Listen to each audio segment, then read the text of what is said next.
Vamos para o segundo ponto, assim, da estrutura da Santa Missa, que é a liturgia da palavra. Deus fala ao seu povo. Papa Bento XVI, quando escreveu um documento sobre a Escritura, ele nos lembrou uma coisa muito importante. A Escritura contém a palavra de Deus. A Escritura não é a palavra de Deus. Porque a palavra de Deus é muito maior do que a Escritura. A palavra de Deus, ela nos é transmitida pela Escritura e pela tradição. Mas ela contém a palavra de Deus, Tudo aquilo que Deus falou, tudo aquilo que Deus fez, não está só na Escritura, está na tradição também. Isso para nós é muito importante. Senão a gente despreza uma parte e fala assim, não, só a Escritura. Então mesmo quando a gente tem ali, no mês de setembro, que o pessoal gosta de fazer, a Bíblia é a palavra de Deus. A Bíblia não é a palavra de Deus, ela contém a palavra de Deus. São coisas distintas que a fé nos ajuda a entender. Então, a palavra de Deus, na celebração, nós a recebemos de muitos modos, de muitas formas, mas particularmente na liturgia da palavra, naquilo que nós escutamos. E a leitura não é uma mera informação. Nós já vivemos tempos, graças a Deus, bem longe, onde se considerava o seguinte, não, nós precisamos fazer uma atualização da palavra de Deus. Então nós vamos substituir uma das leituras pela leitura de uma notícia. Porque isso é uma atualização da palavra de Deus. Não, não é. Nós vamos à missa para ouvir Cristo, ouvir a palavra de Deus, ouvir aquilo que nos é falado, para iluminar, mas eu não posso substituir. Também não é uma leitura informativa, de curiosidade, de meras curiosidades. A gente vai acompanhando aqui para a gente saber da Bíblia. Não é para a gente saber da Bíblia. Só que a liturgia ela tem uma pedagogia muito tranquila, que nós não percebemos às vezes. A liturgia semanal ela é dividida em dois momentos, ano A e ano B, ano par, ano ímpar. Se nós acompanharmos a missa todos os dias, ao longo de 2 anos, na liturgia semanal, nós vamos ter feito a leitura da maior parte da Sagrada Escritura. Da maior parte, porque nem todos os trechos vão estar ali. Nós vamos ter cantado os 150 salmos da liturgia. Isso nos 2 anos de liturgia semanal. E a liturgia dominical e das festas, ela tem ano A, ano B e ano C. Esse ano nós estamos no ano...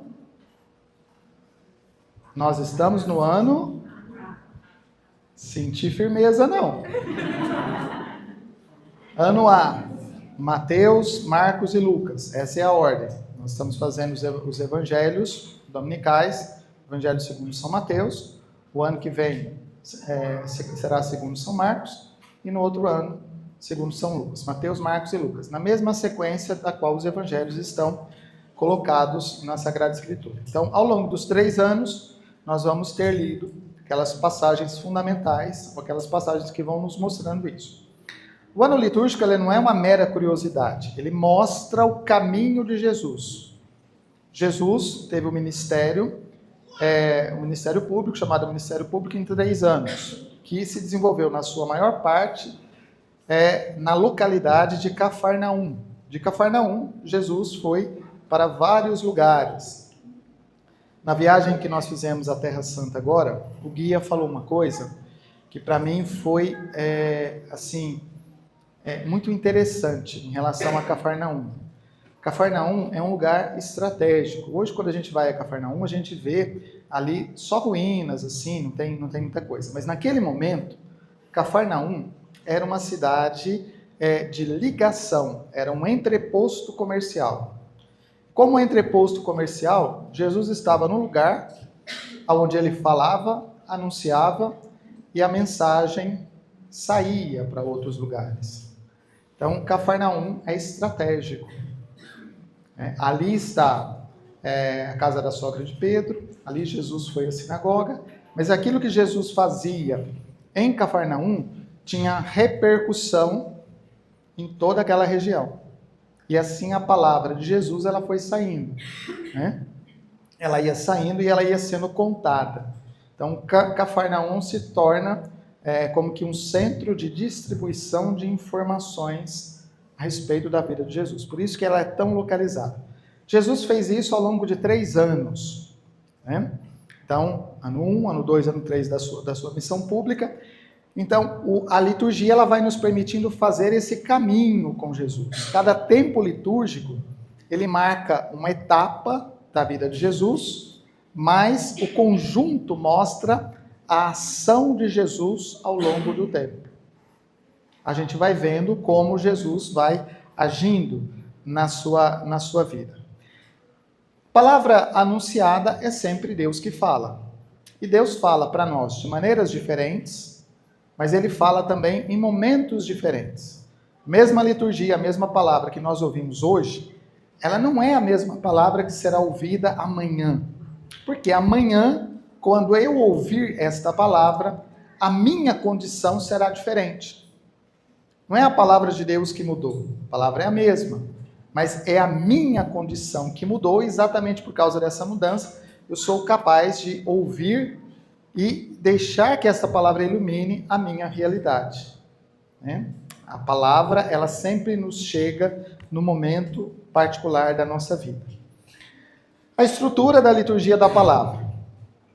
Sempre uma primeira leitura, que é uma referência à história de salvação. A igreja já resolveu esse problema lá no passado, né? E esses dias eu estava escutando um pessoal de uma dessas igrejas novas, aí, dessas novas comunidades, dizendo assim, na nossa igreja a gente só faz a leitura do Novo Testamento. E eu falo, que pena, porque perde o contexto que mostra a revelação do Novo Testamento. Né? Aqui você tem uma estrutura que fala por que Jesus é o Messias, e aí você perde isso aqui. Então, o que Jesus se torna? Um cara legal, que fala que eu não preciso mudar minha vida, que fala que eu não preciso me converter, que fala que basta eu ser feliz, basta eu fazer as coisas direitinho, que está tudo resolvido. Né? Enquanto o Novo Testamento, ele nos aponta pelos profetas, por todos os livros históricos, ele nos aponta para a realização da vontade de Deus, e essa vontade de Deus se concretiza em Jesus Cristo. Então, primeira leitura, história da salvação. Esse é o ponto importante para nós. Salmo de resposta. É também palavra de Deus, e é uma resposta orante. Né? É uma resposta que precisa ser cantada, e não dado um show. Mas a gente vai a algumas celebrações em que o pessoal transforma o salmo de resposta num show, né? E aí tem caras e bocas, gestos e roupas e coisas, e fica levantando e fazendo coisa assim, tal. Não é isso. É o salmo cantado com uma melodia que as pessoas saibam cantar, não é para apreciar a sua voz, que nem sempre é tão bela, né? E que precisa ser entendido. Às vezes tem celebração que a gente não entende o que está cantando no salmo, porque a pessoa não tem essa ideia. A segunda leitura, ela fala da vida da igreja.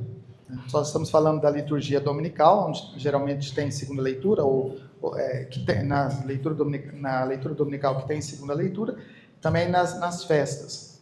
Ela fala da vida da igreja. São as cartas, a carta aos Hebreus, os Atos dos Apóstolos, que fala como a igreja que estava nascendo, como é que essa igreja se relacionou com isso.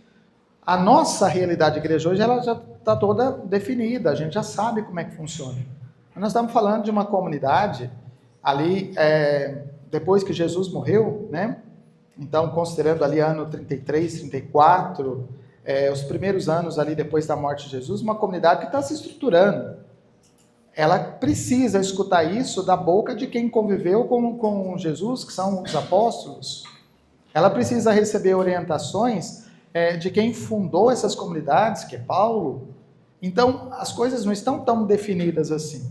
Então, é preciso ter uma segurança, uma certeza, né? Quem é que fala? Fala em nome da igreja, fala os discípulos de Jesus, fala Paulo, né?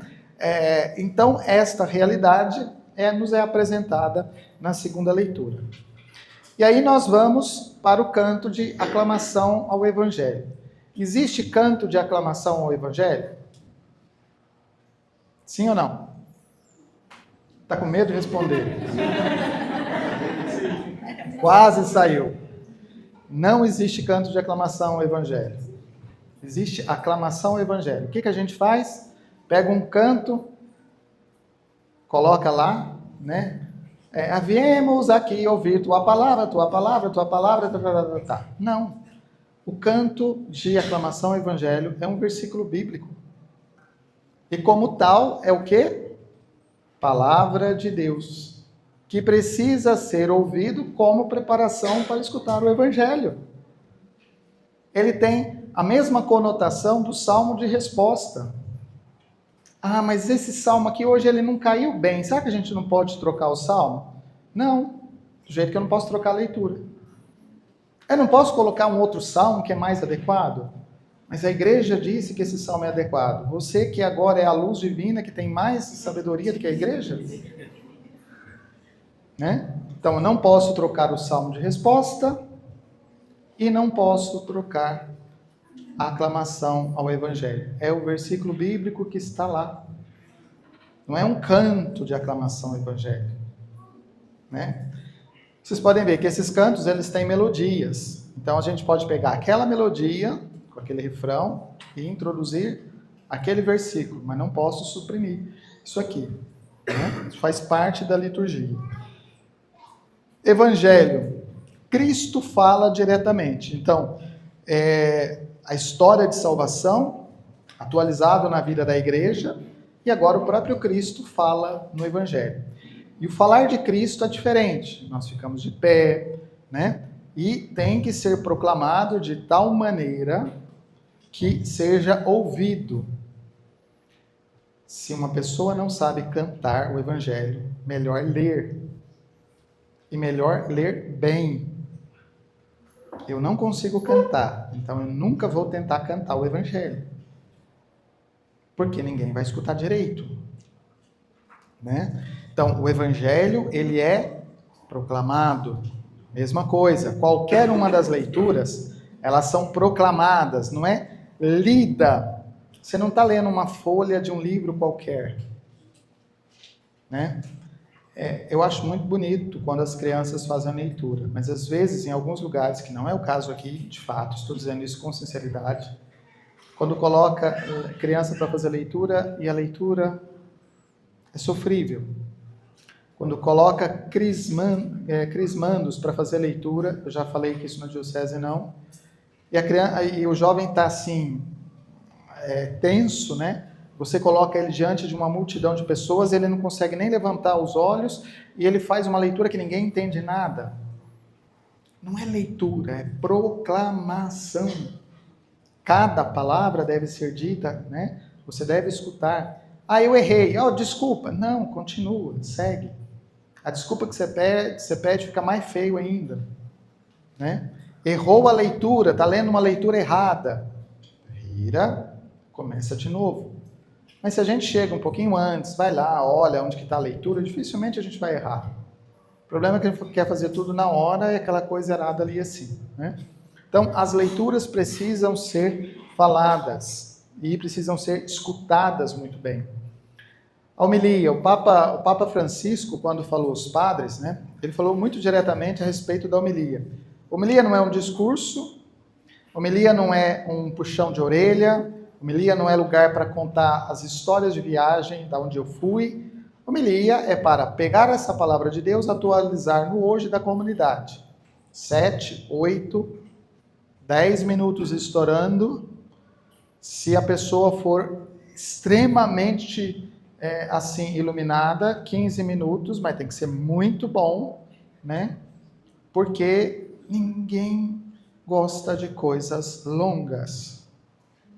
Palestra, a gente fala muito, pode falar 1 hora e meia, 2 horas, não tem problema. Mas missa não é para isso. Missa não é formação. Né? Missa é celebração. Então, a homilia, o Papa Francisco falava isso, né? Muito claramente, e as homilias do Papa Leão têm sido também nessa linha, né? 7, 8 minutos, uma solenidade um pouquinho mais, mas é isso, não precisa mais do que isso, né? A homilia é um alimento que se dá à comunidade, mas não precisa matar o rebanho de congestão. Já falei isso com os diáconos permanentes. Não me cabe na cabeça, não consigo compreender uma celebração da palavra que demora 1 hora e meia, sendo que uma missa bem celebrada demora 1 hora. Tem muito mais coisa na missa do que na celebração da palavra. Então tem uma coisa errada aí, né? É uma questão de bom senso. A profissão de fé. Profissão de fé é uma resposta da igreja àquilo que foi ouvido. Não é uma oração que está ali por acaso.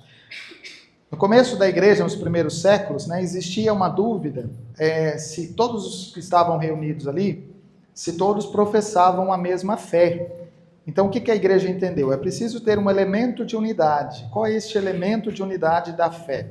Esse elemento de unidade é uma profissão de fé, o creio, né? Esse creio, ele tem ali os pontos fundamentais daquilo que nós acreditamos. Creio em Deus Pai, creio em Deus Filho, creio no Espírito Santo, creio na igreja. São os pontos que estão ali muito bem destacados. Isso aqui mostra a unidade da igreja. Não é uma oração, simplesmente. Aqui eu estou dizendo, eu acredito nesta igreja. Nesta igreja que me ensinou, que me transmitiu a fé, que me fez isso, isso, isso. Então, é a resposta diante da palavra escutada, da palavra que foi ouvida. A oração dos fiéis é um momento da intercessão. E essa intercessão, ela não é por qualquer coisa, né? Nós começamos a fazer disso aqui uma coisa assim. Geralmente, esses folhetos litúrgicos que tem por aí, eles vão pegando linhas que você não sabe o que eles estão agradecendo. Agradece tudo menos aquilo que tem que agradecer, né? Existe uma estrutura nessas preces. A estrutura, geralmente, ela fica bem clara quando nós agradecemos enquanto corpo, enquanto comunidade, né, porque nós falamos do corpo, então nós pedimos pelo Papa, nós pedimos pelo Bispo, nós pedimos pela nossa comunidade, nós pedimos por situações, que são situações complicadas do nosso tempo. Nós estamos aí vivendo guerras e tanta coisa, então aqui a gente consegue colocar isso. E na Diocese de Piracicaba eu pedi que fosse colocada uma oração para as vocações sacerdotais e religiosas. E aí a gente vê que tem gente que vai começando a colocar vocações sacerdotais, religiosas, vocações não sei o quê, não sei o quê, não sei o quê, não sei o quê. Não, eu estou falando de padre e freira. É isso que eu estou pedindo. Porque sem padre, gente, não existe igreja católica. Nós precisamos entender isso. Sem padre, não existe igreja católica. Não existe igreja católica. Então nós estamos rezando para que a igreja não acabe. E para isso nós precisamos de vocações. Ah, mas eu tenho que pensar... Sim, nós temos que pensar nas famílias, coisas... mas eu tenho que pensar que se não tiver igreja, nem família vai ter. Não tem continuidade disso aqui. Este é o fundamento, este é o elemento principal. Não é que eu acho que as outras, ou que nós achamos que as outras sejam menos importantes. E existe uma estrutura, né? Que às vezes não fica muito clara, mas a gente tem que obedecer essa estrutura, na forma como essas preces chegam, né? Uma ordem de grandeza das coisas para que nós apresentamos. É o momento da gente colocar as nossas preces, as nossas orações e pedir a Deus. Ali é o momento para a gente também rezar e colocar os nossos pedidos, as nossas intenções. Já fizemos isso lá atrás na coleta, mas podemos e devemos fazer isso aqui também. A atitude interior nossa, né? Qual é a atitude interior que nós precisamos ter na liturgia da palavra? Primeira, Escuta ativa. Escutar é uma coisa complicada. Nós podemos estar todos no mesmo ambiente e não estar escutando aquilo que está sendo falado.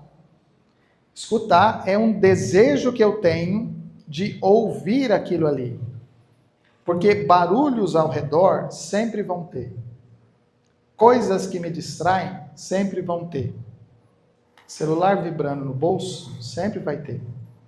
E se você está escutando a palavra de Deus e de repente aquilo ali te distrai, você já saiu daquele ambiente.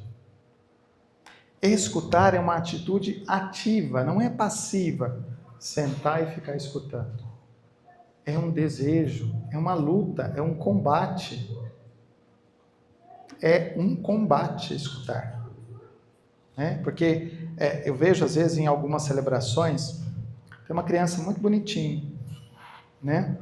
Mas o pai, a mãe, a avó, a tia, passa o tempo todo da liturgia da palavra entretido com a criança, brincando, pegando, fazendo isso, fazendo aquilo. Escutou alguma coisa? Claro que não. Ah, mas eu estou aqui, eu peguei alguma coisa. Você veio aqui para pegar alguma coisa? Você veio aqui para escutar Deus que fala? Então eu não posso levar a criança. Posso, devo, né?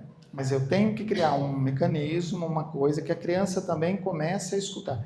Claro que é muito mais difícil, mas é muito mais fácil fazer isso dentro da igreja do que fora. Ah, então o pai vai numa missa, a mãe vai na outra. Não é muito legal. Eles estão casados, né? Às vezes é preciso que um tenha mais assim. Mas enfim, a escuta é ativa. É momento de acolher a palavra de Deus. Sabe aquela hora que a gente está escutando a palavra de Deus e a gente fala assim, nossa, mas quem está lá em casa precisava tanto escutar essa palavra. Meu marido que está aqui do meu lado, será que ele está escutando isso? Será que a minha esposa está escutando essa palavra? Mas não está sendo falado para sua esposa, está sendo falado para você. Se você está questionando isso, porque alguma coisa tem na sua vida, não na vida do outro. Escutar a palavra é um caminho de conversão, né? Estamos sendo chamados para conversão. Se eu vou à missa e eu não faço um caminho de conversão, tem alguma coisa errada. A chave pastoral da liturgia da palavra. Antes de nos dar o seu corpo, Deus nos alimenta com a sua palavra. Então, a liturgia da palavra não é um apêndice. Ah, eu posso chegar só na hora da comunhão? É que nem chegar na festa só na hora do bolo. Não era importante antes sua presença, você olhar, você ser acolhido? Né? Então, aqui está um acontecimento. Antes de nos dar o seu corpo, Jesus nos convidou a escutar a palavra. E quando Jesus convidou a escutar a palavra, ele também me chamou à conversão. Ele me chamou à revisão de vida. Aí eu vou para a mesa eucarística para receber a palavra. E uma vez que eu recebo a palavra, aí agora eu posso começar a fazer o meu caminho de conversão. Recebi palavra, recebi o corpo, agora eu estou nesse caminho. O outro ponto da liturgia eucarística, da missa, é a própria liturgia eucarística. Entre o encerramento da liturgia da palavra, entre aquele momento ali e o início propriamente da consagração, tem gente que faz daquele momento um intervalo, né? Não é intervalo. A apresentação das ofertas não é um momento para a gente levantar, ir no banheiro, fazer isso, fazer aquilo, fazer aquilo outro, fazer aquilo outro, fazer aquilo outro, fazer aquilo outro. Não é intervalo na missa. Os cinemas em alguns países fora aqui do Brasil, eles têm um esquema assim. Na metade do filme, eles param a cena, acende a luz do cinema, o pessoal vai no banheiro, o pessoal vai comprar pipoca, volta e começa o filme exatamente daquele ponto ali, né? Porque quando o filme é muito longo e a gente tem que levantar do cinema para a gente ir ao banheiro, quer comprar uma pipoca, o que acontece? A gente perde aquela parte, a gente tem que voltar e ser, né? O ofertório não é um intervalo na missa. Não é um momento para a gente dar um break, ir lá fazer alguma coisa e depois voltar, né? Ele representa a oferta da vida. Desde a igreja primitiva, existia esse momento do ofertório como um momento onde a gente vai, coloca alguma coisa para participar, né? Então, com o tempo, isso foi se tornando claro, comum para nós, que fosse uma oferta em dinheiro. Hoje nós temos recursos novos, mas nós não podemos perder o sentido disso aqui, né? A gente coloca o QR Code, a gente fala do Pix, tudo bem, não tem problema. Mas o sentido é oferta daquilo que eu tenho, que eu trago para colocar. Não é só dinheiro. Não é só momento de colocar alguma coisa na caixa, né? Eu tenho que ter a clareza a esse respeito. Eu tenho que ter a clareza sobre esse ponto. É aquilo que nós trazemos para colocar no altar. As nossas alegrias, os nossos sofrimentos, as nossas intenções. Tudo isso nós trazemos, colocamos ali para que seja feito, para que seja transformado no corpo, sangue, alma e divindade do Senhor. A oração eucarística. Aqui está o centro da missa. A oração eucarística, ela tem momentos distintos, pontos distintos da sua composição. Oração eucarística, ela não pode ser inventada. O padre não tem a liberdade de inventar a celebração, a oração como ele quer, né? A igreja, ela já fez essas orações, ela já pensou essas orações desde sempre. Aqui nós chegamos num ponto da missa, né, que a gente precisa trazer uma luz, porque nós estamos vivendo um tempo conturbado. Nós temos um punhado de gente que vai caminhando por uma linha que quer a chamada missa de sempre. E quando a gente escuta essa palavra missa de sempre, a gente tem que perguntar o seguinte: de sempre desde quando? Porque a missa de sempre que alguns falam, ela é do Concílio de Trento. Então não é de sempre. Porque antes do Concílio de Trento já tinha missa. Não havia unidade litúrgica. Então, o que o Concílio de Trento fez? Século XVI. O Concílio de Trento falou: vamos fazer a unidade da celebração. E aí nós vamos traçar este cânon, esta regra, que vai ser válido para toda a igreja, e todos nós vamos fazer a mesma coisa, como sinal de unidade, aonde ninguém de nós vai inventar alguma coisa, né? Isso é a missa, que se chama em latim, por aí afora, é essa.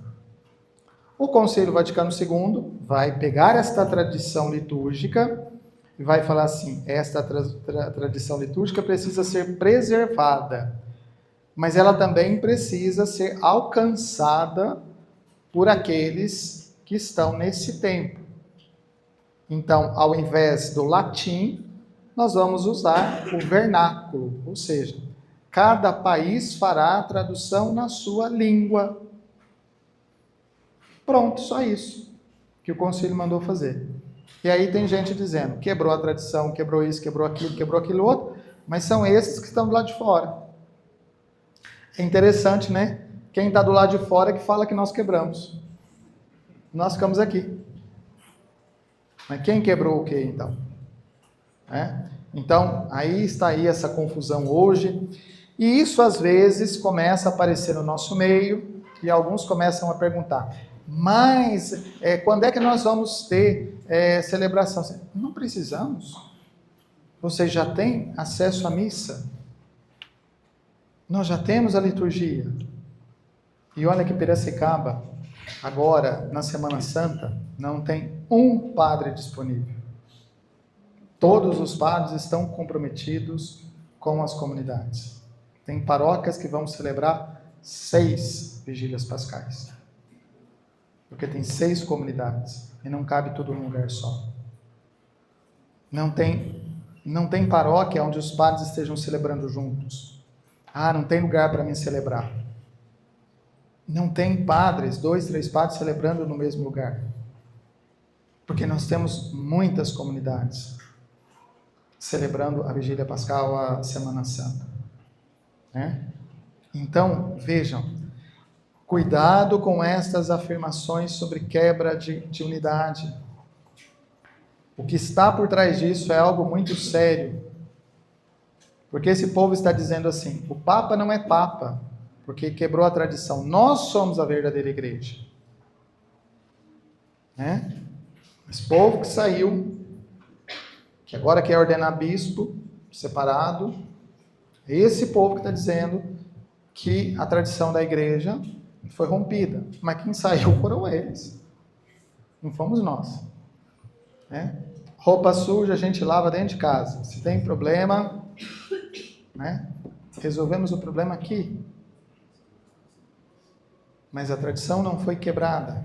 A tradição foi mantida. Né? Nós estamos caminhando nessa tradição.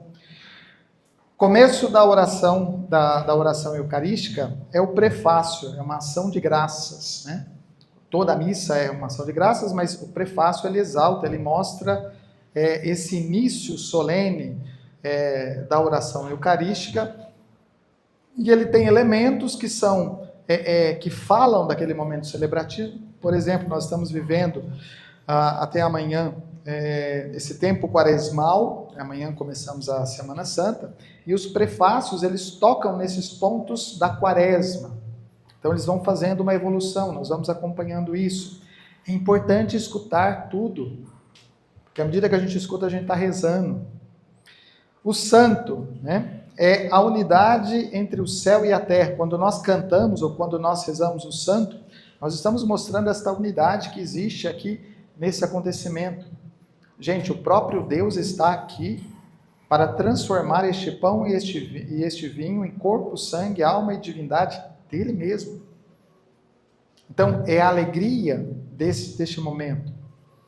A epíclise, que é a invocação do Espírito Santo, né? É aquele momento onde o sacerdote ele invoca o Espírito Santo. Eu não tenho nenhum poder de transformar pão em corpo. Só Cristo pode fazer isso. Cristo faz isso pela ação do Espírito Santo. Naquele momento, o sacerdote empresta a sua realidade física para que o Cristo faça esse acontecimento. Ao invocar o Espírito Santo, as espécies que estão ali, pão e vinho, deixam de ser pão e vinho. Permanece a aparência. E aqui a gente precisa explicar uma coisa, né? A aparência da hóstia, ela não muda. A matéria da hóstia não muda. O que muda é a substância desta matéria, que é algo que não é visível, mas que constitui essa matéria. Por que é importante a gente entender isso aqui? Porque uma pessoa que é celíaca e não pode consumir nada de farinha branca, ela não pode receber a hóstia. Não mudou a matéria, mudou a substância. Mas não é corpo de Cristo? Sim, mas a matéria permaneceu, mudou a substância. E ao mudar a substância, ela muda a substância de toda aquela realidade. Por isso que a menor partícula, o menor fragmento, é a totalidade da substância de Cristo. Não é um pedaço do corpo de Cristo. Qual pedaço de Cristo você recebeu? A totalidade. Mas a hóstia foi partida. É a totalidade. Mas era um fragmento. É a totalidade. Né? Então, a matéria permanece, a substância não. E se foi transformada a substância, essa substância não volta atrás. Então, depois que acabou a reunião, a assembleia, coisa assim, isso aqui é só um pãozinho que eu posso dar para as crianças, é só um golinho de suco de uva que eu posso fazer qualquer coisa. Lá pode ser. Aqui não. Lá pode ser. Lá é. Aqui não. Porque aqui nós entendemos essa transubstanciação. Porque o pedaço de pão que Cristo partiu e deu aos seus discípulos, como matéria, continua pão. Mas como substância era o corpo dele. Essa é a diferença. Né? Essa é a grande diferença daquilo que nós estamos falando. Então, no momento em que o Espírito Santo vem, aquela matéria que tem uma substância, a substância dessa matéria deixa de ser substância de pão, se transforma na substância de corpo de Cristo. Essa é a mudança. Então, nesse gesto do sacerdote, ali acontece a transubstanciação.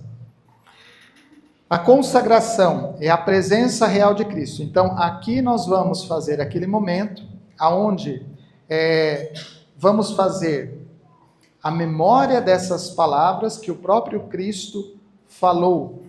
É a memória viva daquele acontecimento. Aquele único acontecimento da Quinta-feira Santa, agora, falando este acontecimento, ele se atualiza no hoje da nossa história. Então nós somos transportados para o único acontecimento do cenáculo, onde Cristo celebrou a última ceia. Toda vez que nós vamos à missa, nós somos como que, entre aspas, teletransportados para aquele acontecimento. E participamos do único acontecimento eucarístico que o próprio Cristo celebrou. Esse é o mistério da nossa fé. É muito mais difícil compreender isso, falar sobre isso, do que dizer que é só um pedacinho de pão. É mais fácil falar que é só um pedacinho de pão. É mais fácil falar que é isso aqui assim. Né? A fé exige de nós uma adesão ativa. A intercessão, depois que nós fizemos aquelas palavras que são o memorial que o próprio Cristo fala, nós temos as intercessões, onde a igreja nos leva a rezar pelo Papa, rezar pelo Bispo, rezar pelos falecidos. Vocês já perceberam que a igreja é a única que não esquece os falecidos? Ela não precisa falar os nomes, mas todos aqueles que morreram sempre serão lembrados nos altares da igreja, mesmo que ninguém mande colocar o nome dele naquela lista quilométrica que às vezes se faz. Dia das mães, dia dos pais, né? A lista vira quilométrica, porque tem pai e mãe que só é lembrado nesse dia. Quando nós rezamos por todos os falecidos, todos os dias, né? Independente de qualquer coisa, ali está o nome. Então essas são as intercessões. E no final a doxologia, a glorificação de Deus, né? Aonde nós elevamos, reconhecemos a glória de Deus, né? Por Cristo, com Cristo, em Cristo. Nada disso aqui acontece sem a ação de Cristo. Isso é o sacrifício de Cristo oferecido ao Pai, né? É como se nós estivéssemos recordando a Deus, ao Pai, o sacrifício que o Filho fez para a nossa redenção. Nós que não merecemos, mas temos aqui o Filho que na sua infinita bondade se oferece ao Pai. O próprio Filho que oferece, e agora nós fazemos memória desse acontecimento. Na oração eucarística acontece o maior milagre, pão e vinho que se tornam corpo, sangue, alma e divindade de Cristo. Por isso que nós temos que ter tanto zelo, né? Eu acho tão estranho quando às vezes as pessoas vêm para a comunhão assim, como se estivesse numa fila de distribuição de qualquer coisa, né? Hoje em dia tem gente que vem de pinça, né? Tem gente que vem, você não sabe se a pessoa vai receber na mão, na pinça ou na boca. A pessoa chega assim, né? E olha que tem até ministro da Eucaristia, vou fechar os olhos para não olhar para ninguém. Tem até ministro da Eucaristia, que às vezes chega e não sabe o que fazer, né? Nós precisamos reeducar o nosso povo. Então, se nós vamos receber a comunhão na mão, e isso já tem muito tempo, mesmo antes do Concílio Vaticano II, né? Então, destros ou canhotos têm o jeito de receber, mas você recebe com uma mão por baixo da outra e leva diretamente à boca. Essa é uma forma de comungar. Receber diretamente na boca, de pé, é uma outra forma de comungar.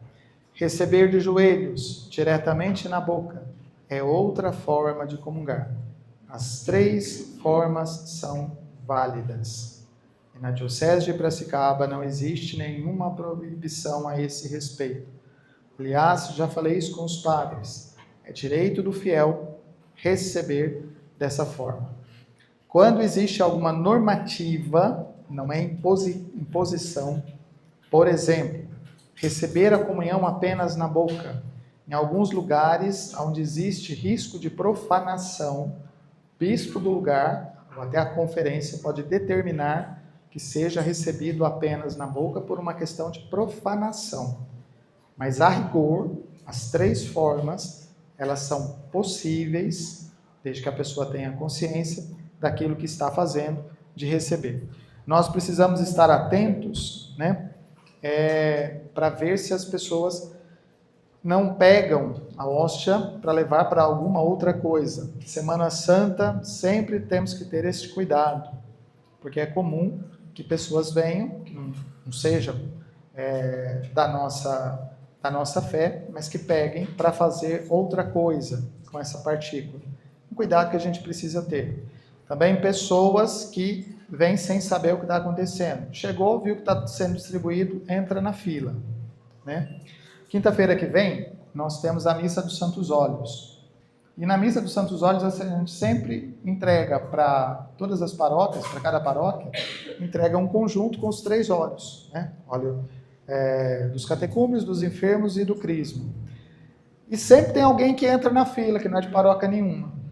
Então, o pessoal que está coordenando ali tem que tirar, porque a pessoa vai estar distribuindo óleo. Não, mas é para a comunidade, não é para você. A pessoa entra, e às vezes na fila da comunhão também pode acontecer isso.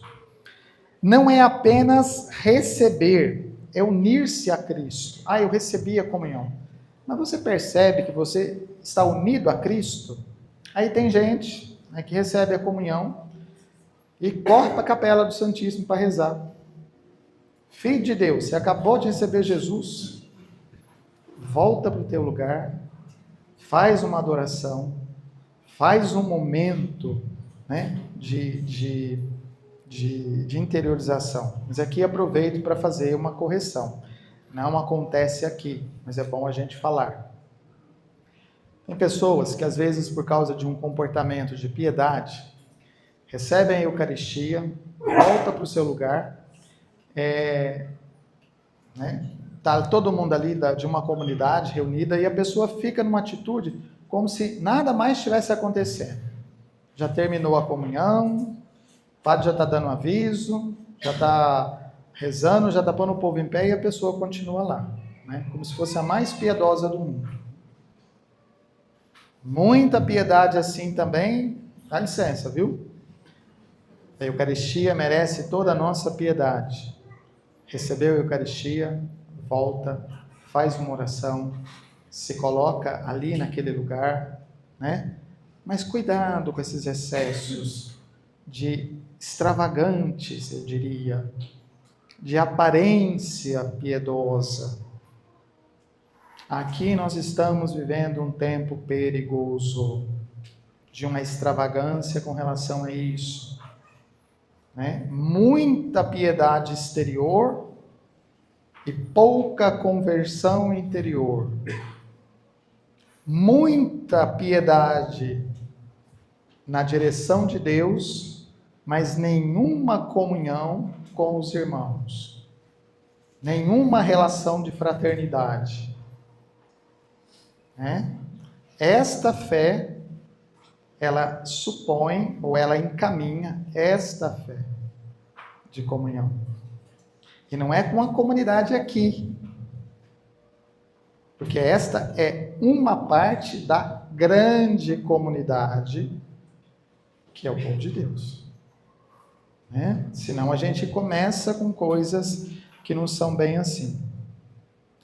A comunhão é uma exigência, ela tem algumas exigências. Né? O primeiro delas é o estado de graça. O que é o estado de graça? Não estar em pecado mortal. Né?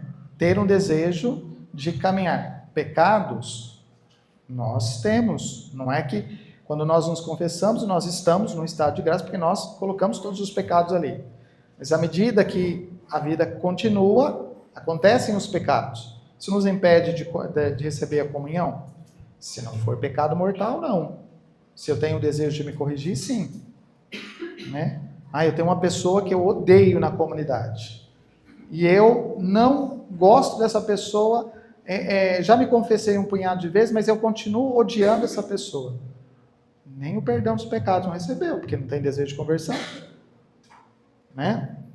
Então vejam, aqui nós precisamos fazer um esclarecimento de uma coisa. Nós começamos com uma atitude assim: só não pode receber a Eucaristia pessoas de segunda união.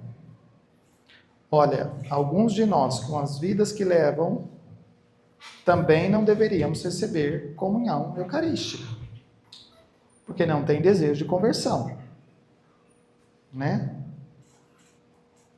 Vai à missa, mas continua roubando os outros. Vai à missa, mas continua traindo o marido ou a esposa. Vai à missa, mas não é uma pessoa honesta na sua totalidade. Como é que fica? Isso também é impedimento, né? Então a gente precisa ter a consciência sobre isso. Consciência do que está recebendo. Gente, não é uma visita que depois vai embora, hein? Nós nos transformamos naquilo que nos é oferecido. Todos os outros alimentos que nós recebemos, todas as outras coisas que nós comemos, elas se transformam naquilo que nós somos. Você quer um cabelo legal? Você precisa comer isso. Você quer uma pele mais bonita? Você tem que comer isso. Você quer ter mais músculos? Você quer ter mais assim? Você precisa se alimentar disso, daquilo e daquilo outro. Você quer ser santo? Recebe Cristo. Porque aí você se transforma naquilo que Ele te oferece. É o único alimento que faz um efeito inverso. Nós nos transformamos naquele que se oferece a nós. É um movimento para cima. O alimento é um movimento para os lados, né? Literalmente é um movimento para os lados, né? Este é um movimento para cima, que nos eleva, né? E aí nós temos a dimensão do envio. Terminou a missa, né? Acabou a missa. Então o que tem depois do oremos? Os avisos. E eu faço um desafio, sempre faço esse desafio. Tenta lembrar de todos os avisos da última missa. Quando a gente não lembra, às vezes, nem do Evangelho.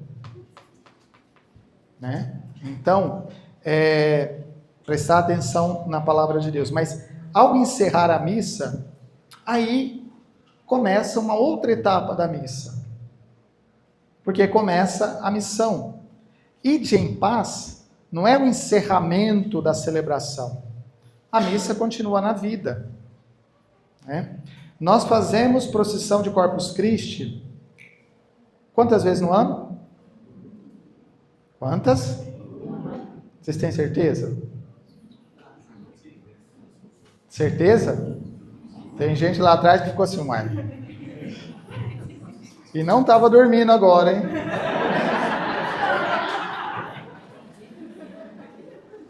Nós fazemos procissão eucarística, procissão de Corpus Christi, uma vez no ano, que é na quinta-feira de Corpus Christi, né? Mas toda vez que nós saímos da missa, Jesus está andando pelas nossas cidades. Com você. Todas as vezes que você vai ao trabalho, Jesus está andando com você. Todos os lugares que você vai, Jesus está andando com você. Esse é o ponto. A missa não é um encerramento, é o início de uma nova etapa, ou é a continuidade daquilo que nós viemos celebrar. Quem comunga Cristo deve viver como Cristo. Né? Então não é uma atitude intimista. para mim, mas é uma atitude que me faz olhar para frente, me faz querer colocar em prática, colocar em ação aquilo que eu recebi. E uma síntese final sobre a missa. A missa é sacrifício, presença, comunhão e missão. 4 elementos. A missa sempre é um sacrifício. Então, quando alguém disser para vocês, não, foi mudada a estrutura da missa, bobagem. A missa é sempre o sacrifício de Cristo oferecido ao Pai na ação do Espírito Santo. É uma presença. Então, nós não vamos à igreja para encontrar as pessoas, para fazer. Eu vou à igreja para encontrar Cristo. Eu encontro Cristo como? Na presença da comunidade, encontro Cristo na palavra, encontro Cristo na pessoa do sacerdote e encontro Cristo de maneira particular ou de maneira fundamental na Eucaristia. Isso é o encontro com Cristo, é a presença de Cristo.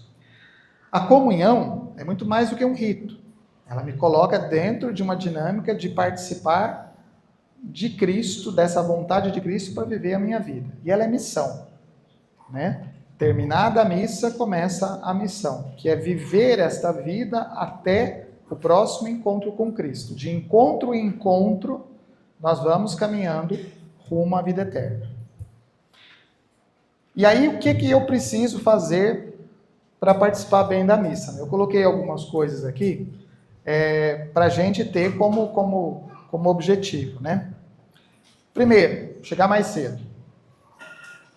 Isso é algo que a gente precisa aprender a fazer. Escutar melhor a palavra de Deus. Escutar melhor aquilo que Deus fala.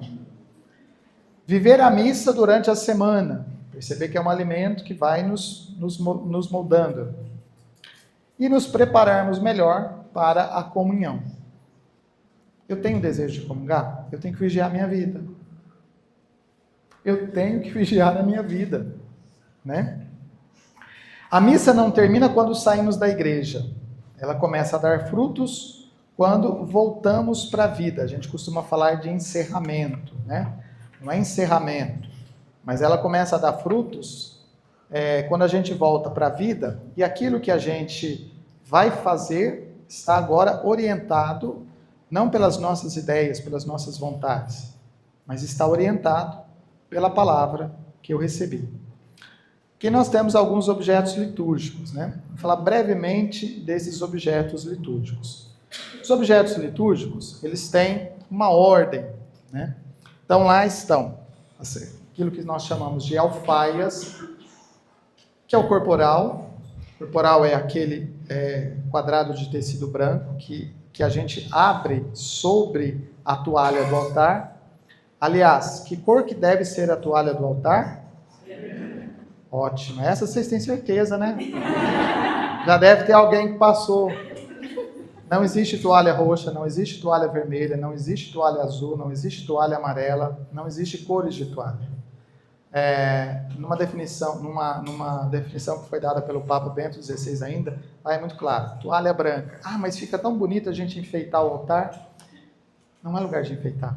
Toalha branca, sempre pronta para uma mesa, Então, sobre a toalha branca do altar, nós colocamos aquele quadrado de tecido que é o corporal. Ele tem uma forma de ser dobrada. A gente dobra em 3 partes de um lado e 3 partes do outro. Sabe por que essa dobra?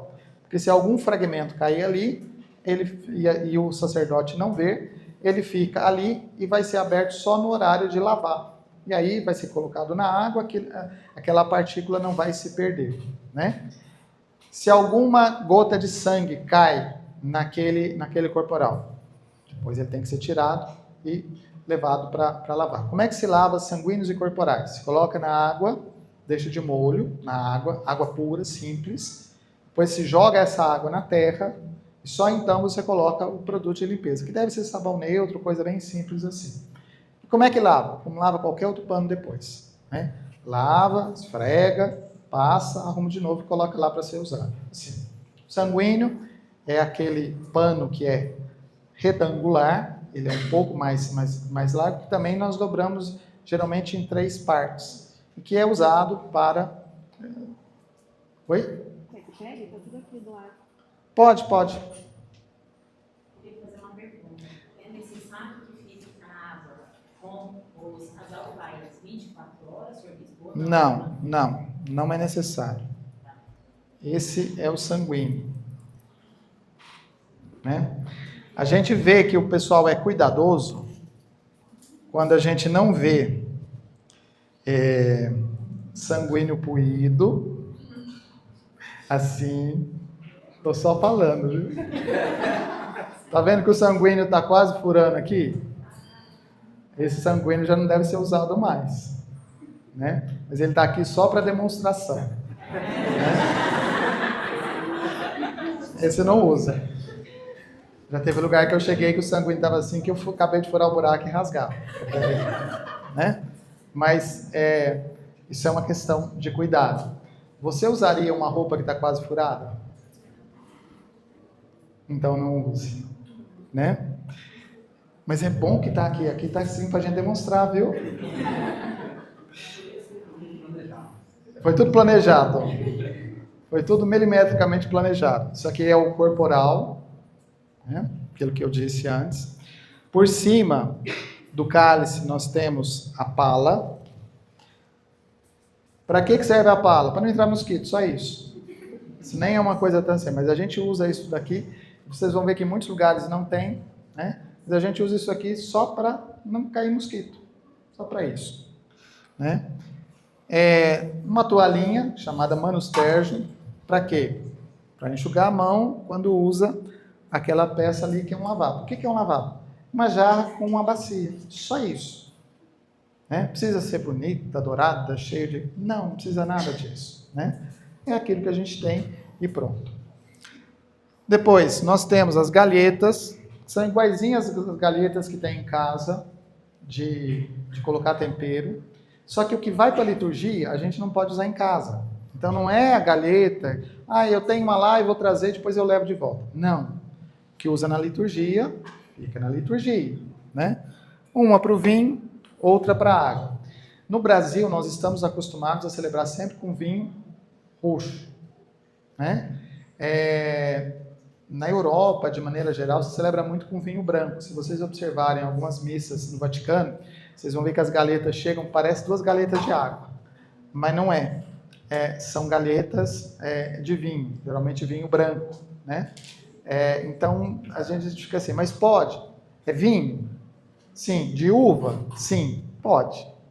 Pode vinho de laranja? Não. Pode vinho de jabuticaba? Não. Pode vinho de qualquer outra coisa que não seja uva? Não.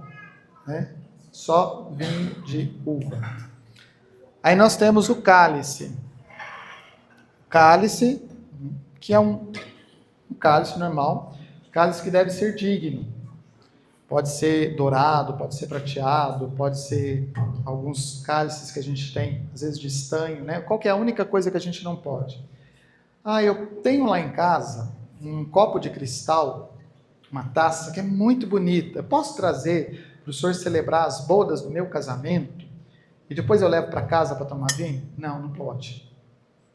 Pode ser uma taça de cristal? Não. Deve ser um material que não se quebra. Por quê?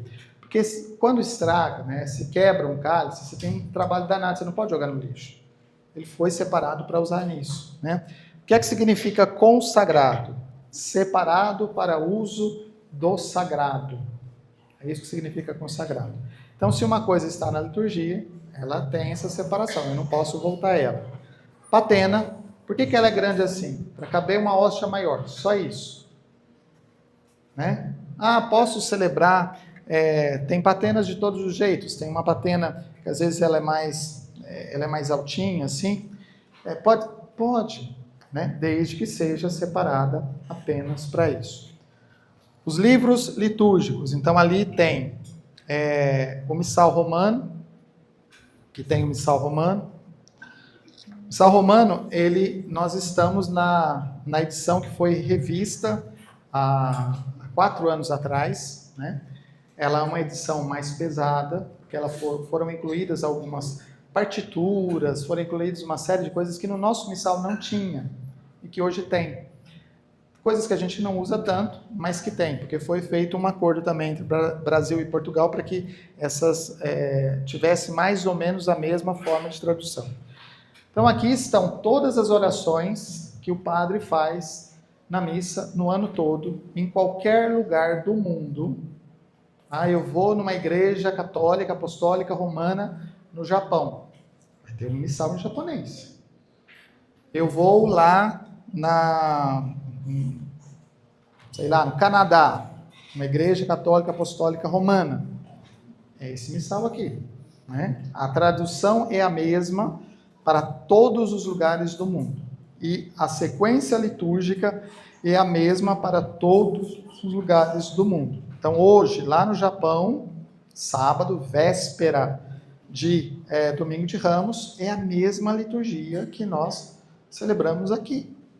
Em qualquer lugar do mundo será sempre a mesma liturgia, né? Às vezes vai ter uma diferençazinha, porque tem uma festa que é de um lugar, que nós não celebramos no outro, mas é apenas essa realidade, né? Não tem nenhuma outra diferença. Aqueles dois são os de leitura, aliás, aquele de lá é o livro também das leituras. As leituras são as mesmas em qualquer lugar do mundo, qualquer dia da semana. Basicamente, esses são os objetos, né? Se aqui fosse um altar, ele estaria preparado com a toalha branca. O que eu posso colocar em cima do altar? Os castiçais de velas, né? E o crucifixo, só, nada mais. Nada mais, né? Não cabe mais coisas. Mas... E também a gente não precisa inventar altar. O altar já foi inventado, né? Da nossa catedral, a única coisa que nós fizemos foi fazê-lo de pedra, porque é a recomendação litúrgica, e aquele altar de madeira, ele está na casa das irmãs lá das franciscanas. Ele foi para lá, está lá, mas ele pertence à diocese, porque é o altar mais antigo, né? Recomendação litúrgica é que cátedra, altar e ambão, a estante da palavra, sejam feitas do mesmo material. Pode ser madeira, pode ser pedra, né? No caso, as nossas tinha essa diferença. Então, nós fizemos tudo esse conjunto. Não tem o que mudar. Mas eu não gosto desse formato do altar. Não é uma questão de gosto. É uma questão estética litúrgica que a gente precisa obedecer. Em liturgia não se inventa. Em liturgia se aprende e se celebra.